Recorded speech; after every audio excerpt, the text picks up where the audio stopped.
How long will we be in A Priori? A little over 4 hours ship's time. Is there any likelihood of a time storm?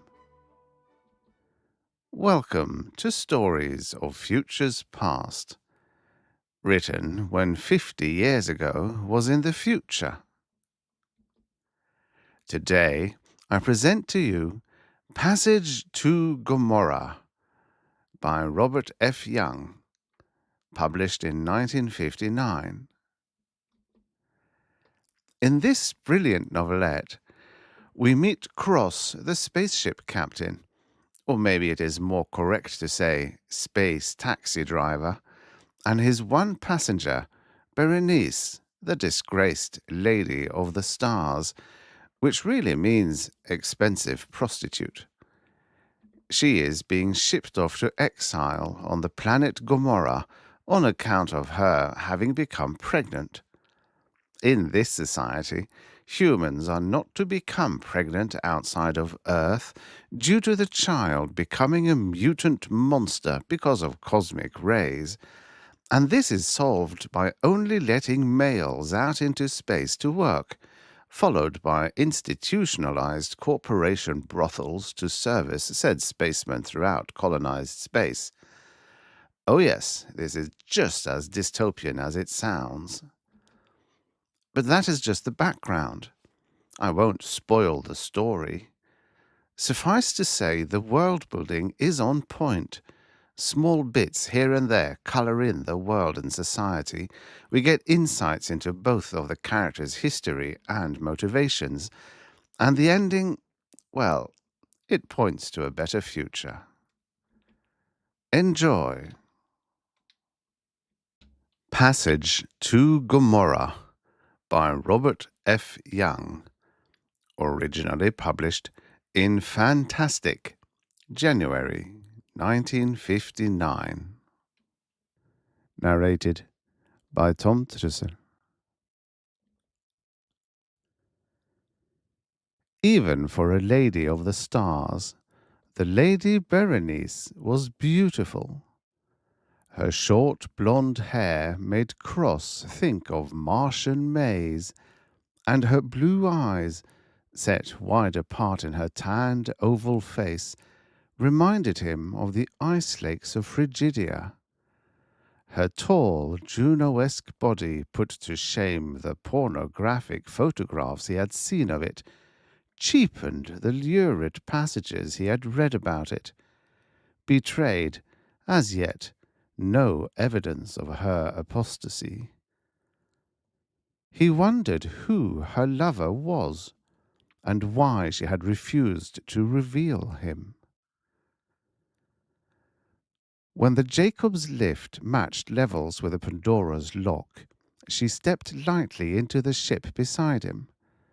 The corporation officer who had accompanied her handed him her papers, then signalled to the Long Star men below. After a moment, the lift and its sole occupant sank from sight. "How soon do we blast?" the Lady Berenice asked. She was looking at Cross intently, as though trying to probe beyond the bleak greyness of his eyes. "In about 15 minutes, my lady," he said. She nodded, stepped into the ship proper. He sealed the lock and escorted her up the spiral companionway to her cabin. She paused in the doorway. "I'd like my luggage, please." "I'll bring it up as soon as we're in A Priori, my lady.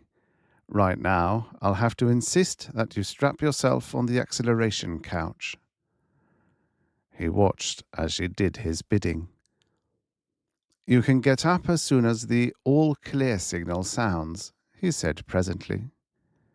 She nodded again, not in the least perturbed. He wondered if she'd be equally calm if acceleration couch was something more than a hand-me-down term from pre-degravitation days. If she'd be equally composed if she had to contend with 3 or 4 Gs instead of just the temporary instability of blastoff. She probably would be, he decided.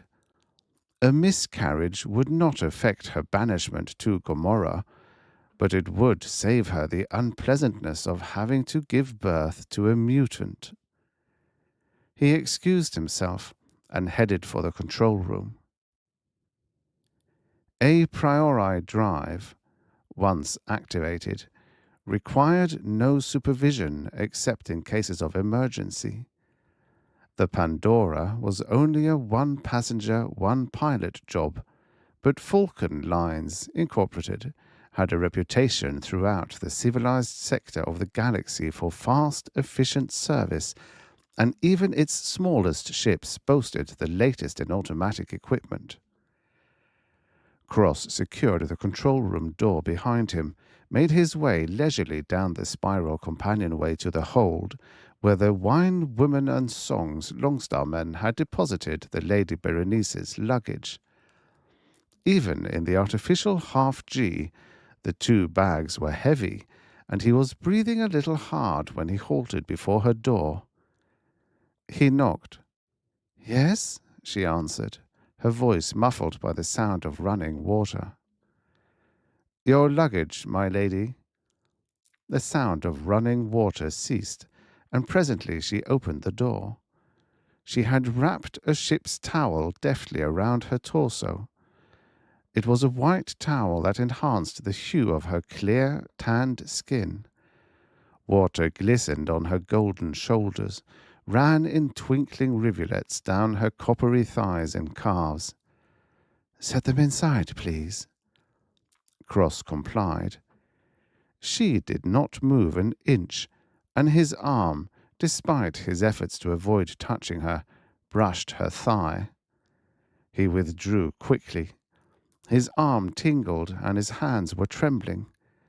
He kept his eyes averted because he knew what she would read in them. "If you wish anything further, I'll be in my cabin," he said. He turned to go. "Wait," she said. "Yes?" How long will we be in A Priori?" "A little over 4 hours, ship's time." Is there any likelihood of a time storm?" The question surprised him. Passengers, especially passengers of the Lady Berenice's status, did not usually concern themselves with the exigencies of space travel. They took it for granted, unless otherwise apprised, that such exigencies did not exist. "There is always a chance of a time storm," he said. "But don't worry, my lady. If the conditions for one are present, we will be contacted by the port authority in time to avoid it." "But suppose something should go wrong? Suppose we weren't informed in time and did get involved in one? What would happen then?" He could not keep his eyes averted forever, and he forced himself to meet her gaze. He was mildly shocked to see that a quantity of her composure had left her, that there was a certain diffidence in the expression on her face. Presently, "As you may know, my lady," he said, "a priori is merely the result of the separation of pure space and pure time from the thing in itself, or from basic reality. Once separated, pure space can be contracted to the extent where a parsec equals 0.59 kilometers. Usually pure time contracts accordingly, but sometimes there is a slight discrepancy, and certain phases of a priori contain more time than space. If we should become involved in one of these phases, or storms, if you like, we would lose our awareness of our objective reality and proceed to relive a subjective and sporadic playback of our pasts. So all that could happen to us, actually, are the things that have already happened to us, with the difference that we would relive not only our own experiences, but one another's as well. In pure time, individuality does not exist. But wouldn't our objective reality be affected? He nodded. It could be, he said, since, in the absence of any real passage of time, it would be in temporal ratio to our involvement in our pasts, which might force it into a different time plane altogether. She dropped her eyes. Then, in spite of what you said before, something could happen after all, something that hasn't happened before. I suppose so, my lady. Will that be all? Yes, for now. I'll be in my cabin. Cabin was a euphemism for cubicle. The cramped compartment adjoining the control room contained a couch, a desk, a small microfilm library, and a well-stocked liquor cabinet, but that was about all. Cross opened the cabinet and poured himself a generous brandy. He drank it fast, then he lay down on the couch and tried to sleep. He always slept out the a priori phases of his runs if they were under 8 hours, but he had a good idea that he was going to have a hard time sleeping this one out. He was right. The minute he closed his eyes, he saw a white towel and a golden sunrise of shoulders, two breathtaking colonnades of tanned, glistening flesh. There was no sleeping after that. He swore aloud. Surely she must realize that an ordinary pilot like himself couldn't afford her. Then why had she deliberately exhibited her deluxe charms? Why had she deliberately delayed him at her door with so obviously false an excuse as a discussion of the unstable phase of a priori? He was certainly not naive enough to think that, just because she was a fallen lady of the stars, she would waive her fee. If 14 years in space had taught him nothing else, it had taught him that any extraterrestrial act of love was a business transaction, and nothing more. Still, he turned angrily on his side, tried to shut her from his mind. She can go to hell, he thought. But she didn't. She went to New America instead. He accosted her on a sunny avenue in Little Chicago, and they turned, hand in hand, down a narrow street lined with transplanted maples. The season was spring, and the warm air had activated the thermostatically controlled hi-fis hidden in the foliage, and the air was filled with the singing of robins.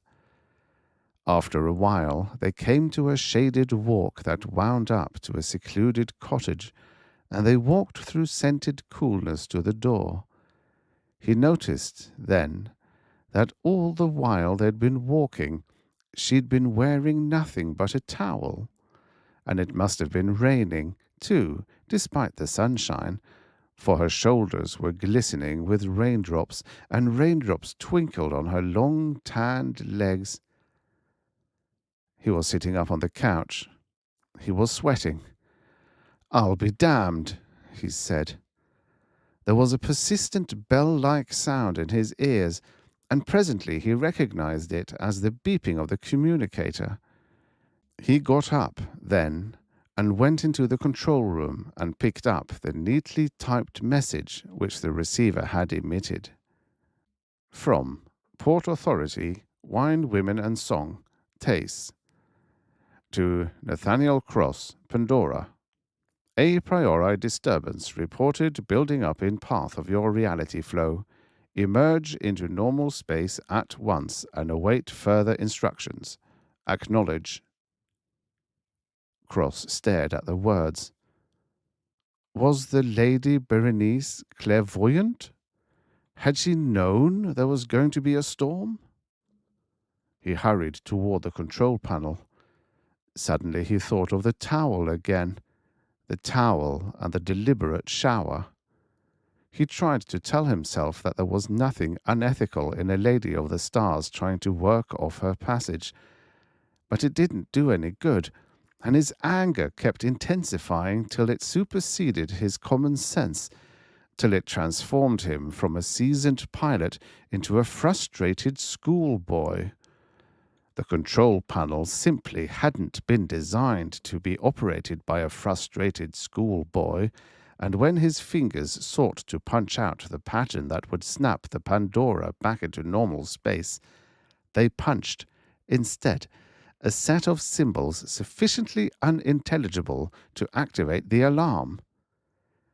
The alarm performed a two-fold function. It alerted authorized persons and, at the same time, it temporarily incapacitated the particular unauthorized person who had triggered it. Cross staggered back against the bulkhead, his fingers tingling from the automatic shock, his body going numb. He slid slowly to the deck, still conscious but unable to move his limbs.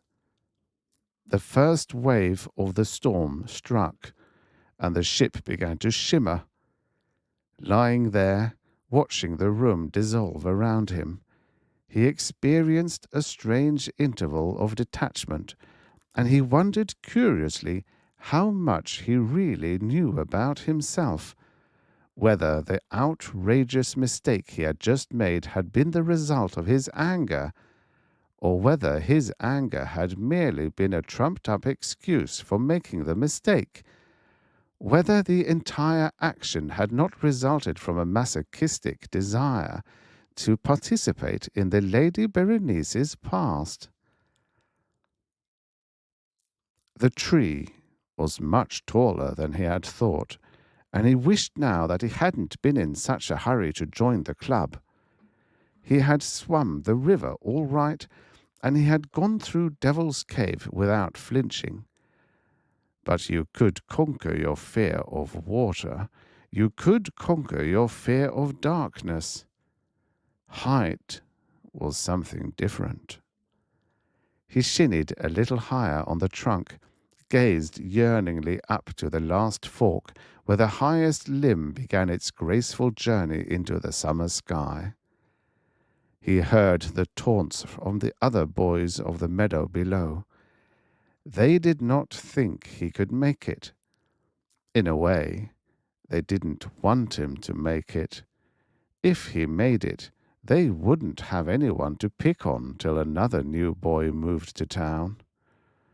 Well, he'd show them. He shinnied furiously for several seconds, then paused again. He was tired, and his chest hurt. His shins smarted from repeated scraping against the trunk. He looked up at the fork again. It was quite close now, perhaps close enough. He reached up with one arm, managed to wrap it around the larger of the two limbs. After a moment, he reinforced his hold with his other arm. He started to pull his body upward, shinnying with his legs. For a while he thought he was going to make it. Then his left arm cramped, and his right, unable to support his weight, began to slip. He screamed as he started to fall, but in his desperation he managed to transfer the good arm back to the trunk and keep his legs in position so that he didn't really fall. He slid, instead, down the trunk to the limb he had left a short time before. He glimpsed the ground far below, and the height caught up to him once and for all, and he locked his body around the limb and clung there, whimpering. Presently, he saw one of the other boys start climbing the tree to bring him down, and he heard his new nickname being bandied about on the meadow. Eberhard, Eberhard, Eberhard Cross. Gee, Dad, are you going on another trip? Sure thing, her father said, looking up from his open suitcase. But you just got back. His face looked funny, the way it always did after he and Mother had been mouth-fighting, as though he wanted it to look one way, and his muscles wanted it to look a totally different way, and he had to settle for an expression halfway in between. Sorry, Berenice, have to go again. But... Now don't cry, darling. Please don't cry. But she cried anyway. She had to. What else could you do when you'd planned all spring for the halcyon summer days and the treks through the woods, the fishing and the campsite, the little fire burning brightly and your father sitting beside you in the serene summer night? He was on his knees and he was holding her close, and now his face made her think of one of those balloons with faces painted on them that you blew up and twisted into different shapes, only not quite the same, because balloons couldn't cry. I'll write you, darling. Be a good girl now, and mind your mother. The other boys were standing on the corner, waiting for him to pass. He gripped his galactic geography book tightly, and he held his mouth firm, and he made his legs behave as though he wanted them to keep right on walking, as though the thought of flight was remote from his thoughts. Here comes Eberhard Cross. Hi, Eberhard. Climbing the trees lately, Eberhard? Eberhard Cross. He kept right on walking. If he stopped, it would be worse. They wouldn't settle for mere words then, and there were 5 of them, and he was only one, and not much of a one at that. But he thought, I'll show them if it takes me the rest of my life. Come in, her mother said, and the tall, handsome man stepped out of the summer night and into the scented living room. I'm so glad you could drop by. Run out and play now, Berenice, like a good little girl. You've been cooped up in the house all day.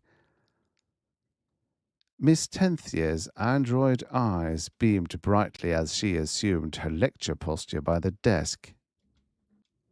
Our final subject for today, class, she said, will be the story of Captain Alexander Eberhard.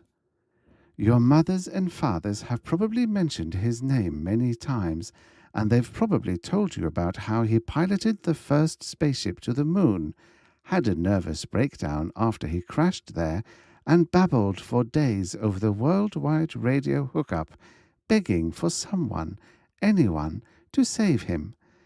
All of this is true, and Captain Eberhard, in the eyes of the public, has never been considered a credit to his countrymen.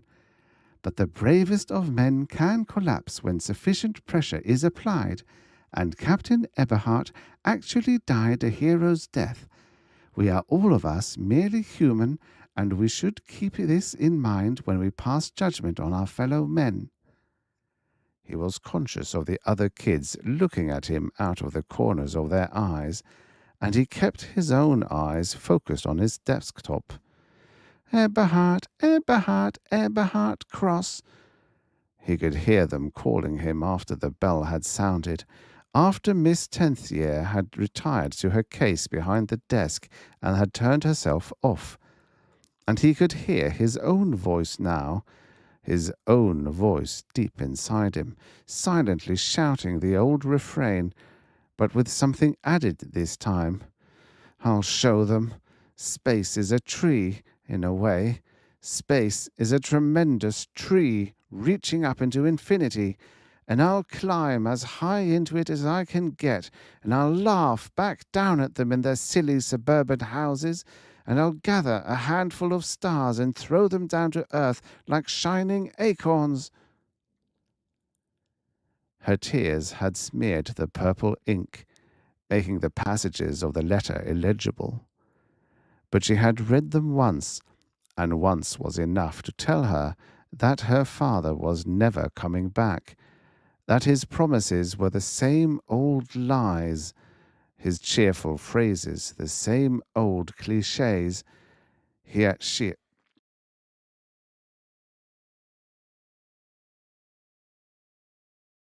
She had read 100 times before.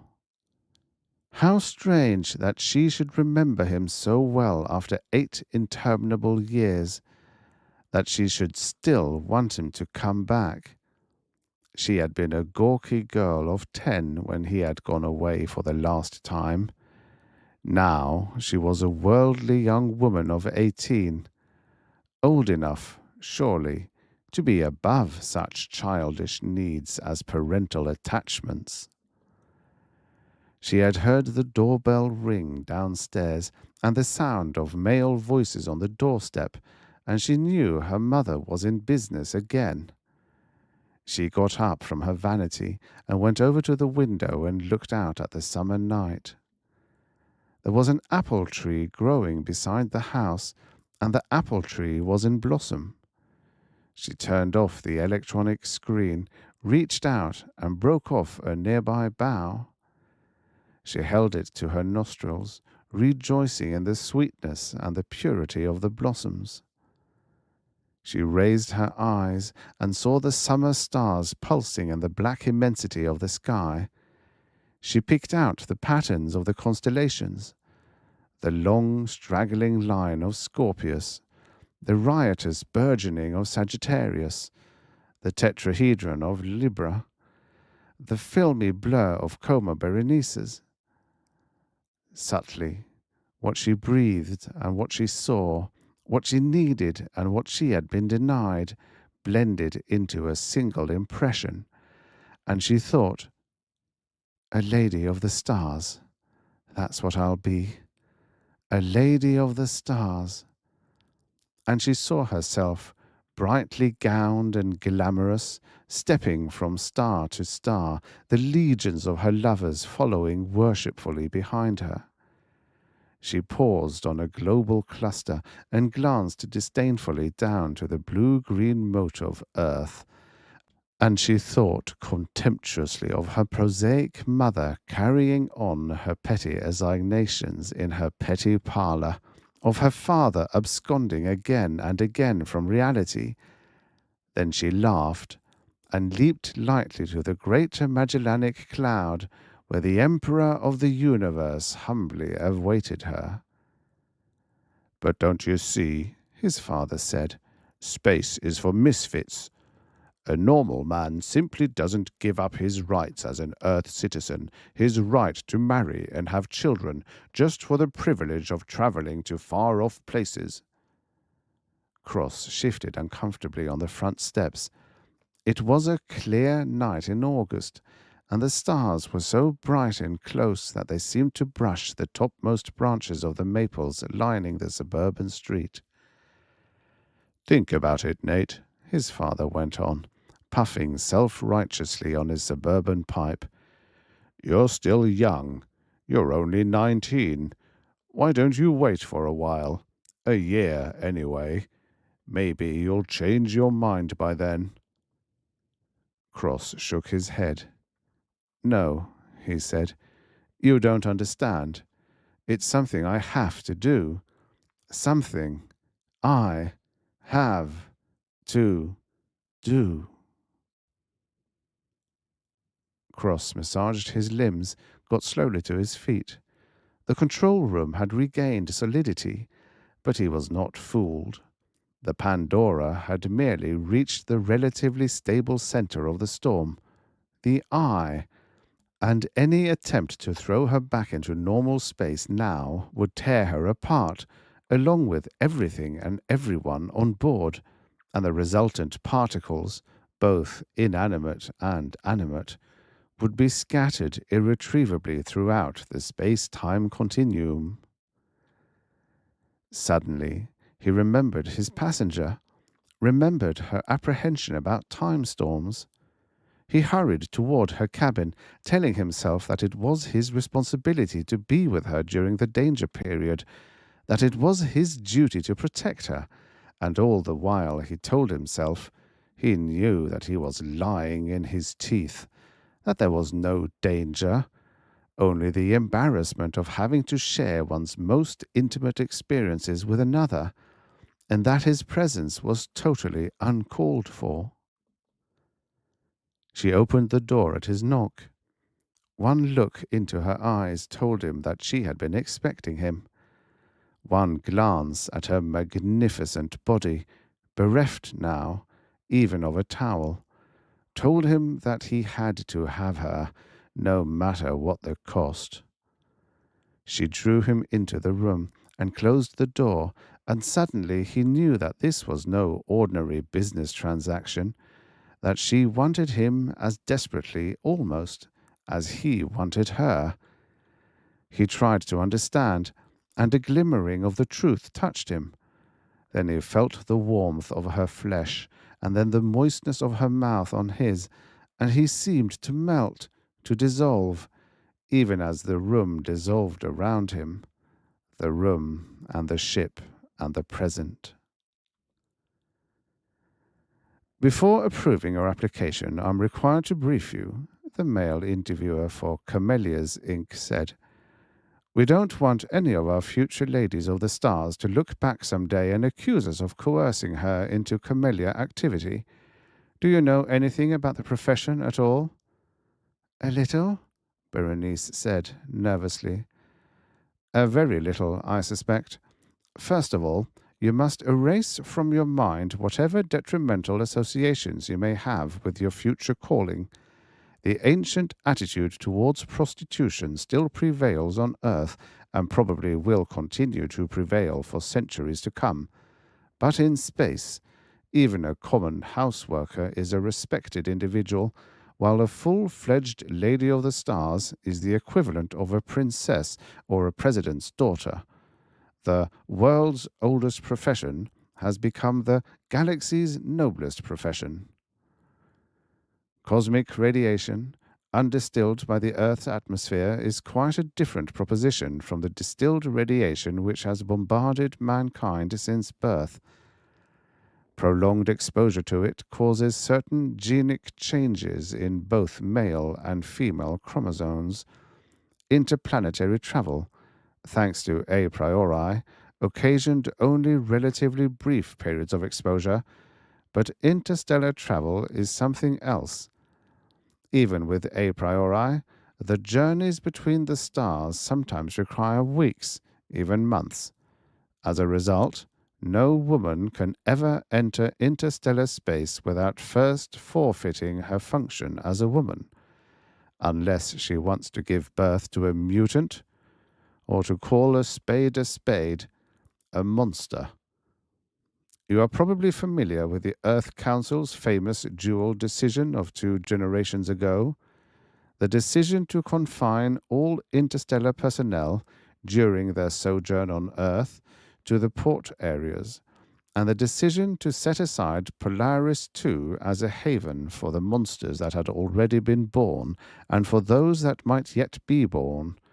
But, however commendable it might have been in other respects, the dual decision evaded the most vital aspect of the problem, the need of men in space for the women they could no longer have. There was only one solution, and it was obvious from the first.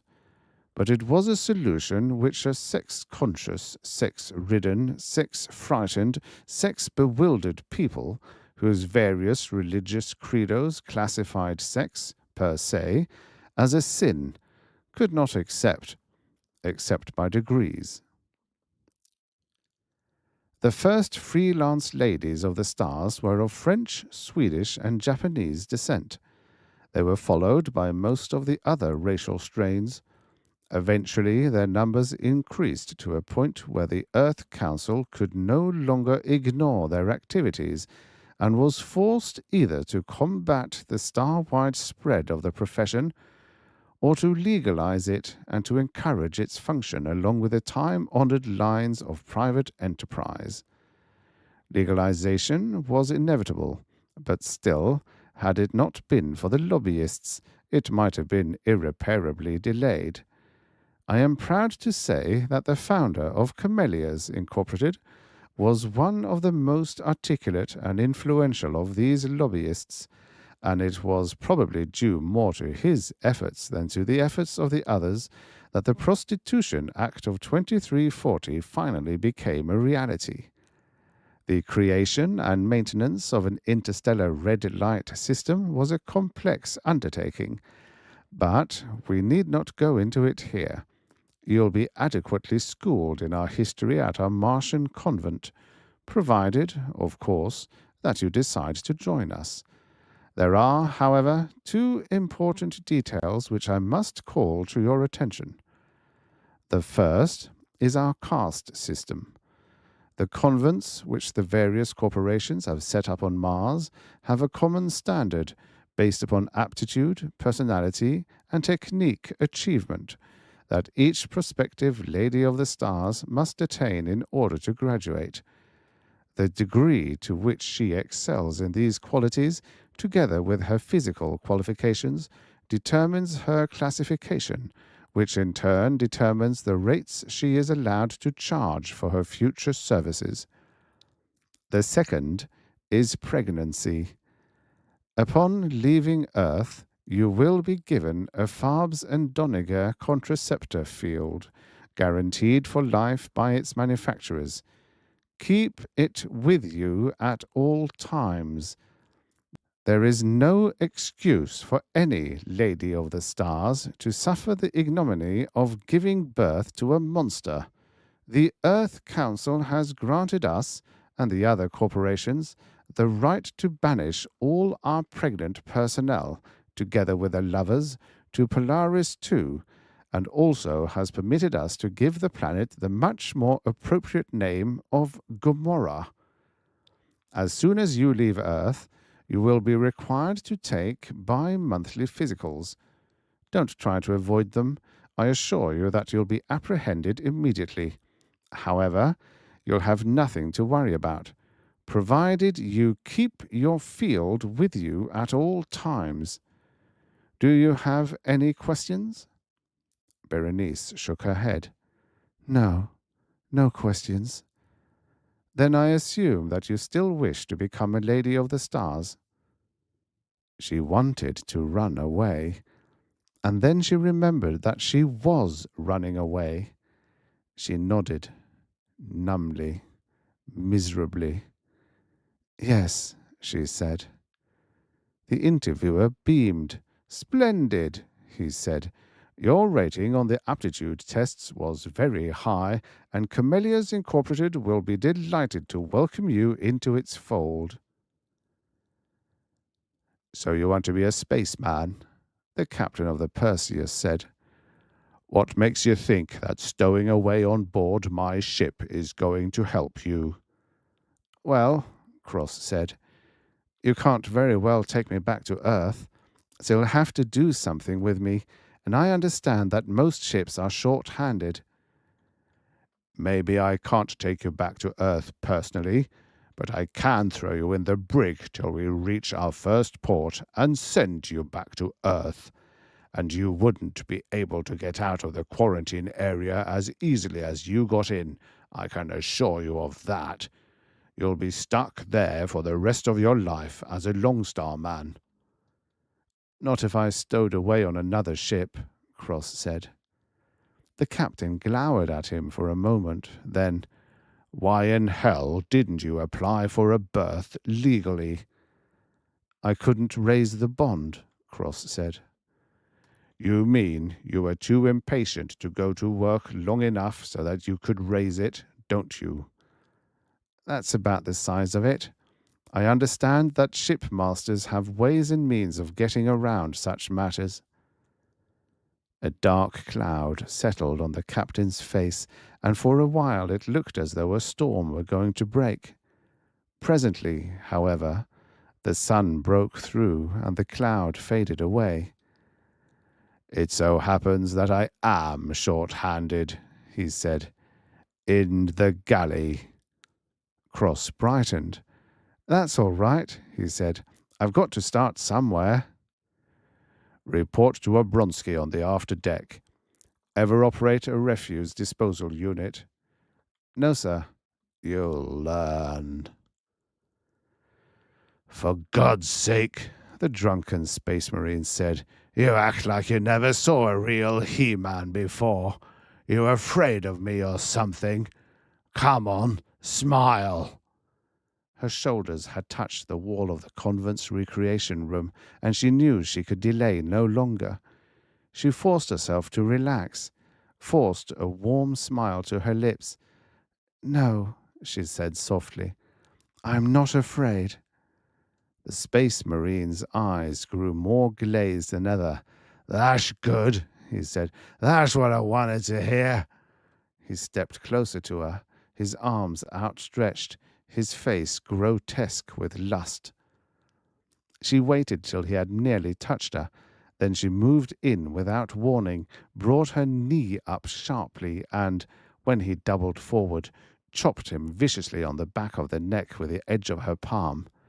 He dropped, writhing, to the floor, and she proceeded to kick him deftly with her pointed shoes. She did not stop till he lay still, till the tips of her shoes were crimson, and then she stood, sick and trembling, in the harsh fluorescent light. Excellent, the female instructor said, entering the room. A splendid performance, Berenice. It may seem cruel, at first, to employ real victims in our exercises, but there's no other way to learn how to defend yourself effectively, and beasts like this marine here are just the sort of creatures that forget, in their drunkenness, the inflexible rules of our profession, and the sanctity of a Lady of the Stars. We did not invite him here, you remember. We merely left the force fence deactivated long enough for him to enter of his own accord, the door ajar, the light burning so he could see it. Berenice shuddered. She saw the ecstatic expression on the instructor's ancient, raddled face, and she remembered that she herself would be an instructor some day, or a house mother, or a liaison lady, when her beauty had dimmed and her flesh had lost its firmness, and not even the lowliest Longstarman would want her. She shuddered again. Isn't that an invitation in a way? She asked. Of course not, the instructor said. Come, we'll call his ship and have him removed. He should be sober by the time he gets out of sick pay, if he ever does. But where are the monsters? Cross asked, leaning over the rail of the observation platform and gazing across the tarmac.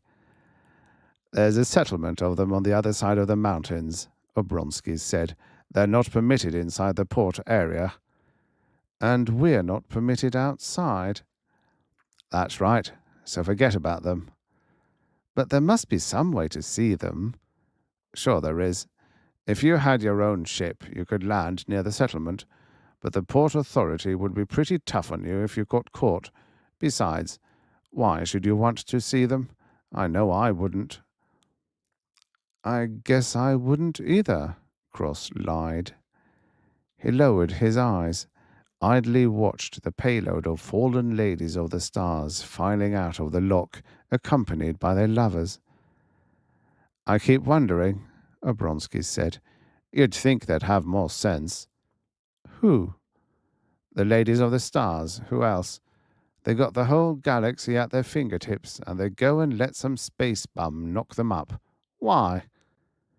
Maybe they fall in love, Cross said. Love, Obronsky spat. You got a lot to learn, boy, even if you did make second mate on your fourth run.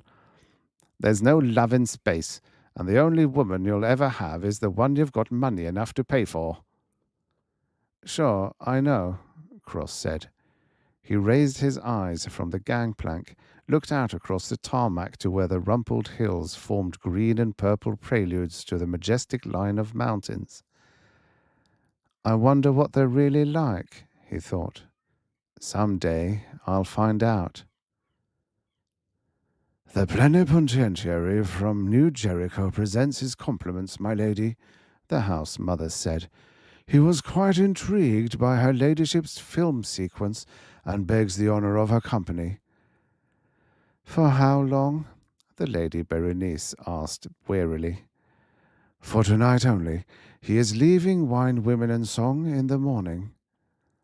"Very well." The house mother withdrew, and after a moment the Lady Berenice heard the lift door sigh closed. She sat down to wait, wondering if she would hate this one as much as she had hated all the others, if she would hate herself tomorrow as much as she had hated herself on all the other tomorrows. Presently she heard the lift door sigh open, and then footsteps in the corridor. The knock. She got up and opened the door. The plenipotentiary from New Jericho was in his late 90s, toupeed and refurbished to pass for a man of 50.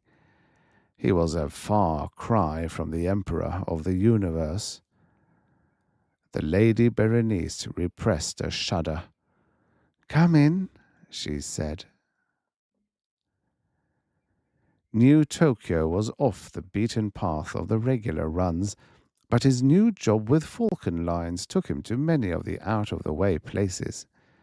He walked through the narrow streets of Rakuen, past the tile facades of the enchanting houses, past the foyers where the mama-sans sat, wearing their timeless smiles. Pretty kimonoed girls leaned out over low balconies, laughing down with starlight in their hair.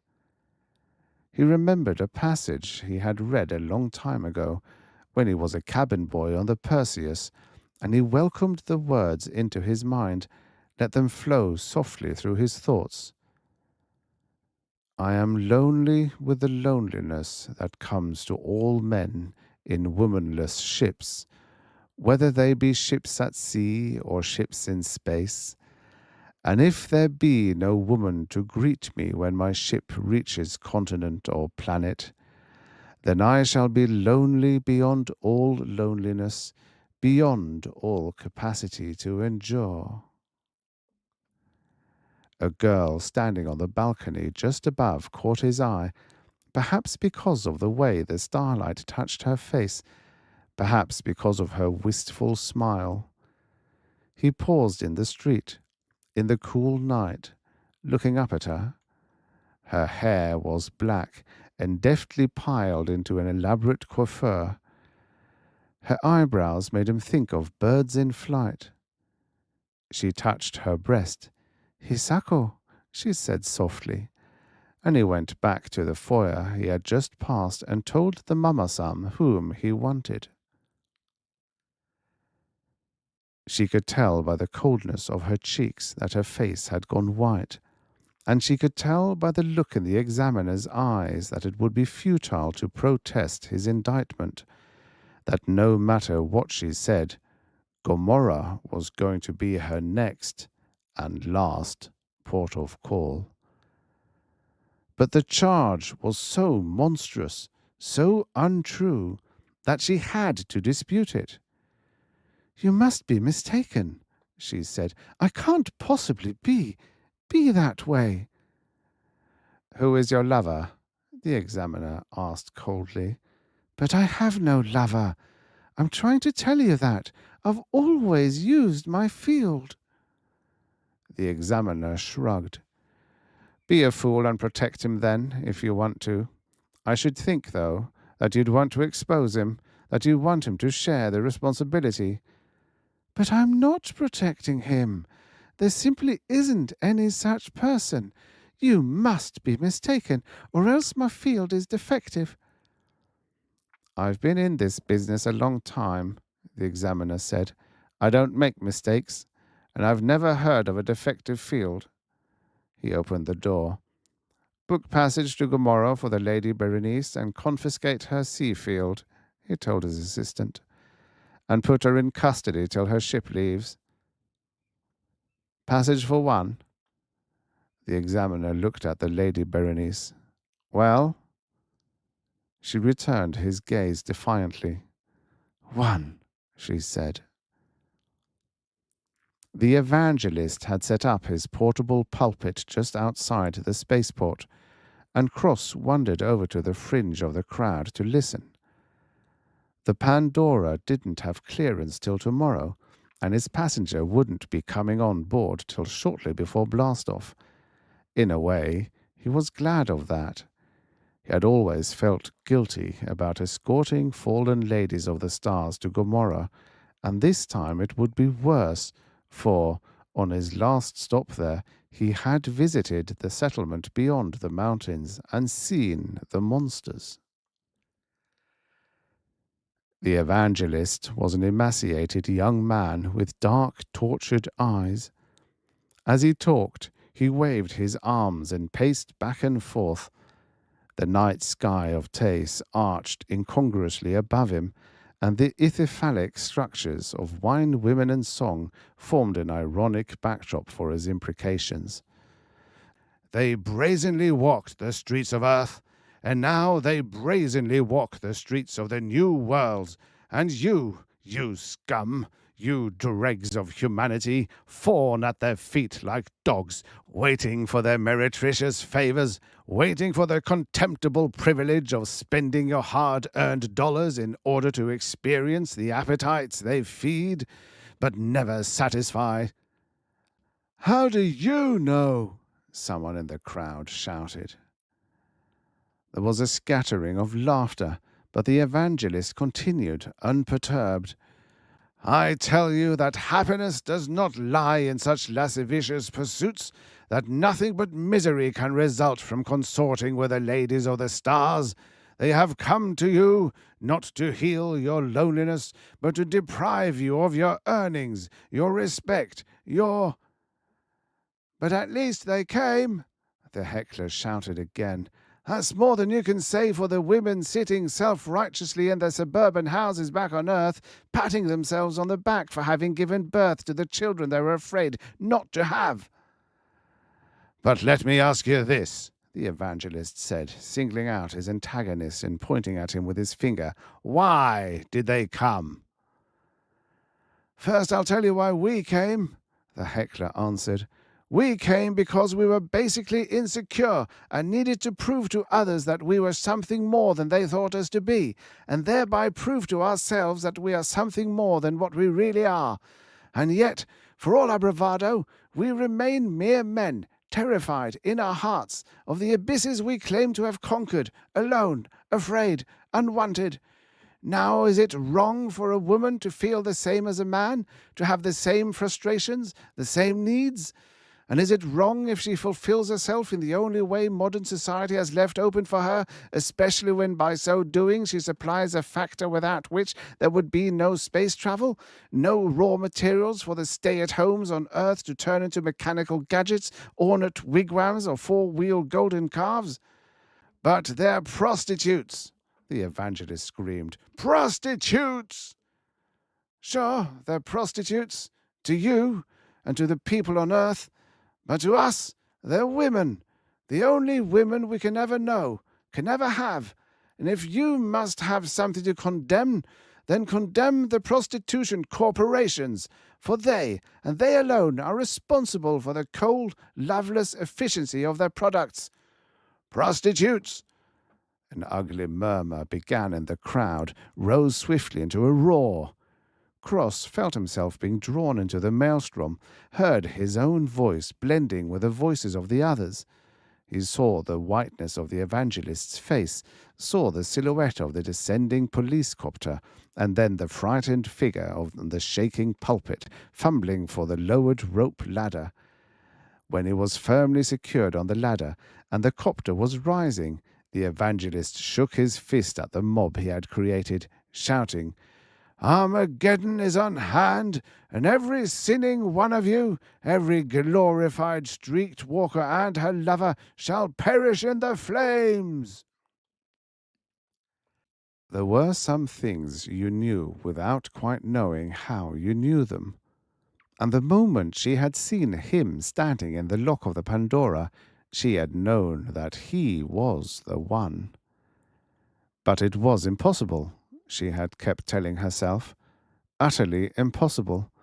And then, after escorting her to her cabin, he had mentioned a priori, and she had remembered a spaceman telling her once that, in a priori, almost anything was possible, and that during an a priori storm, everything was possible. She still didn't quite understand, standing in the shower now, the misted spray gently bombarding her skin. But she had acted, and would continue to act, on the assumption that what the spaceman had told her was true, and on the additional assumption that the impossible would be less impossible if she cooperated with it. She felt perfectly justified in what she was doing and in what she intended to do.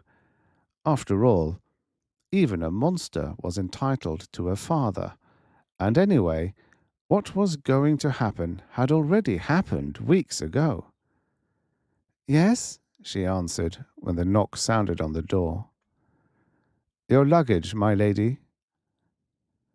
She turned off the shower and wrapped the ship's towel she had selected earlier around her body. Then she crossed the room and opened the door. His eyes widened slightly at the sight of her, but his lean face remained impassive. "Set them inside, please," she said.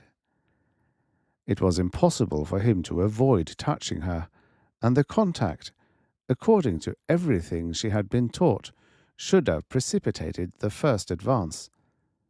It did not. He withdrew hurriedly, keeping his eyes averted. "If you wish anything further, I'll be in my cabin," he said. He turned to go. At first she was bewildered. Then suddenly she remembered that he was only a pilot, and that a lady of the stars was probably as far beyond his aspirations as she was beyond his pocketbook. Some of her recently acquired assurance left her. "Wait," she said. "Yes?" How long will we be in A Priori?" "A little over 4 hours, ship's time." Is there any likelihood of a time storm?" "There's always a chance of a time storm," he said. "But don't worry, my lady. If the conditions for one are present, we'll be contacted by the Port Authority in time to avoid it." "But suppose something should go wrong? Suppose we weren't informed in time and did get involved in one? What would happen then?" He raised his eyes, finally, and looked directly into hers. An expression of surprise touched his face. Presently, "As you may know, my lady," he said, "a priori is merely the result of the separation of pure space and pure time from the thing in itself, or from basic reality. Once separated, pure space can be contracted to the extent where a parsec equals 0.59 kilometers. Usually, pure time contracts accordingly, but sometimes there is a slight discrepancy, and certain phases of a priori contain more time than space. If we should become involved in one of these phases, or storms, if you like, we would lose our awareness of our objective reality and proceed to relive a subjective and sporadic playback of our pasts. So all that could happen to us, actually, are the things that have already happened to us, with the difference that we would relive not only our own experiences, but one another's as well. In pure time, individuality does not exist." "But wouldn't our objective reality be affected?" He nodded. "It could be," he said, "since, in the absence of any real passage of time, it would be in temporal ratio to our involvement in our pasts, which might force it into a different time plane altogether." She dropped her eyes. Then, in spite of what you said before, something could happen after all, something that hasn't happened before." "I suppose so, my lady. Will that be all?" "Yes, for now." "I'll be in my cabin." After he had gone, she closed the door, but did not lock it. Then she let the towel slip to the floor and went over and lay down on the couch. She would be back, she knew. There was no other answer. And when he returned, she would welcome him the way she had welcomed all the others. No, not quite the same, she thought, frowning. He was, after all, the father-to-be of her child-to-be, her monster-to-be. But child or monster it would be, his flesh and blood as well as hers, and that, she realized suddenly, was something quite unique and quite strangely wonderful. She was disconcerted at first when the walls of the room began to shimmer, not because she had doubted that there would be a time storm, but because she had expected him to be in her arms when it broke. Then she remembered something else she had heard about time storms. Like hurricanes, they had eyes. Cross stirred on the couch, sat up. The storm was over and gone. The Lady Berenice's eyes were closed. Her breathing was soft, almost imperceptible. Her face, bereft now of all the hardness and the cynicism civilization had imposed upon it, was like a little girl's. He knew her now almost as well as she knew herself, and she knew him almost as well as he knew himself. As he sat there, watching her, a feeling of tenderness he had never known before came over him, and then he thought, but she's a lady of the stars. And then, but she's a woman, too, the only kind of woman I can ever know or have, the mother of my child-to-be. And then, she tricked me. She knew. She must have guessed. And then, no, she had no more free will, really, than I did. There is no free will in an a priori storm, any more than there is decency or compassion or love in a civilization created and maintained by opportunists. And then, but this may be love, and if it isn't love, could it not be turned into love under the right circumstances, in the right environment? On Gomorrah? Gomorrah, my lady. Her bags were packed and setting just inside the door. She picked one up, and he took the other. She was wearing a white morning dress, and her hair made him think more than ever of Martian maize, but her eyes no longer reminded him of the ice lakes of Frigidia. The ice lakes of Frigidia never melted. She followed him down the spiral companionway to the open lock. He heard her gasp when she looked out over the unexpected vista of fields and farmhouses, of hills and woods and rivers. "But this can't be Gomorrah," she said. Where's the spaceport?" "On the other side of the mountains," Cross said.